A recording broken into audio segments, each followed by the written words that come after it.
With a shortage of inventory, changes in the way that people are searching for homes, and low interest rates, I figured right now would be a good time to discuss what are the common practices for finding a home.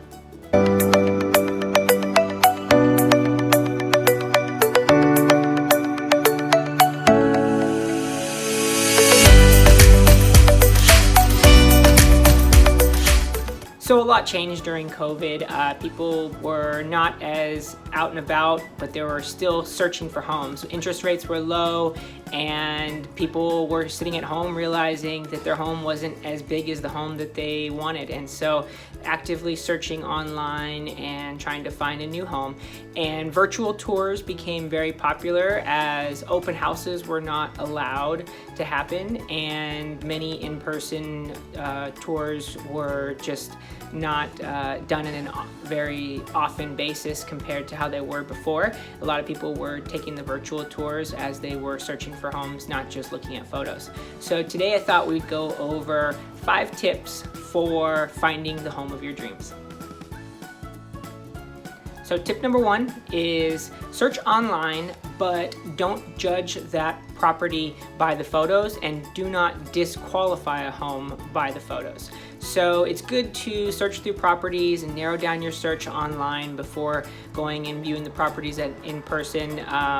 But at the same time, some properties are going to be more photogenic than others. Maybe they didn't have good lighting at the time of the photos. So don't disqualify a property just because it doesn't look as well as it does on the photos, because it could look better in person. And vice versa, the property could look amazing in photos, and then in person it doesn't look so great. So it's good to search through the online photos and descriptions and narrow down your search, but at the same time, don't disqualify a property just because you don't like the photos that were taken. So tip number 2 is drive around the neighborhoods that you're interested in, because like I said, a photo could make a house look beautiful and it could be everything you want, but then you go and you see the home and it's not in the neighborhood that you like, or maybe the homes next door don't live up to the same standards as the home that you're interested in. So you really want to drive around the neighborhoods and really get a feel for the location, and then only search in those areas that you really have narrowed down the location for and you really like, so that you're not searching all over and finding places and then you see them in person and it's not what you want. So if you at least narrow down the location first, then when you search online, you're at least knowing what you're getting in that community. Tip number 3 is work with a realtor like myself to go and actually view properties. There's definitely options, like I said, viewing properties online, virtual tours, and there's open houses are happening again. But even with that, some people don't feel comfortable getting in crowded groups. So it's nice to be able to go see a property that the realtor you're working with can give you a private tour on your own schedule, rather than having to meet the schedule of an open house time. And as well, the realtor can kind of give you some insight on prices and what's sold in that neighborhood and what you can expect by the area. So it's definitely good to narrow down your search and look online, but you want to work with a realtor to kind of figure out exactly what home you want to see and see it in person on your own time.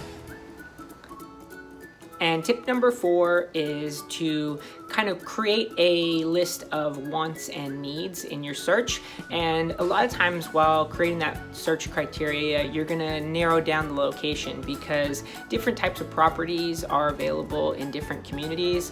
And so if you're looking for a home with a large floor plan and you know that that community doesn't have many options for homes with large floor plans, you know that they're more smaller homes with big lots, or maybe you want a remodeled home and you know that there's not many remodeled homes in that neighborhood, or you need a certain number of parking spots, or just different things are going to be more tailored to different communities. And so it's good to write your list of wants and needs and know exactly what's a deal breaker, because that may kind of adjust your search of location as well.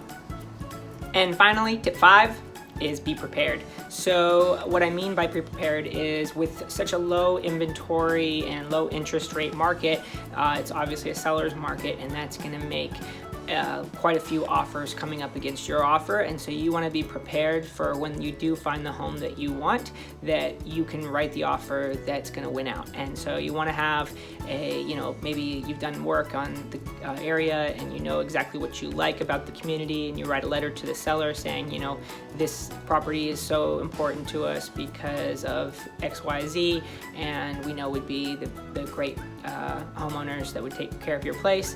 And then you have your pre-qualification letter and your proof of funds and everything prepared, and then your offer price, you know exactly what your budget is and where you feel comfortable, so that if you don't win out on the property, you at least feel comfortable that you made the offer that you could stand by. And maybe you do win out on that offer and it was because you were prepared and you knew your budget and you went for it when others were not. So be prepared and go for the offer that you know is going to win out. I'm Cheyne Inman with Remax Estate Properties. If you are looking to buy or sell in the South Bay or LA surrounding area, please reach out by phone number, email, or text, and I'd love to help you in your search.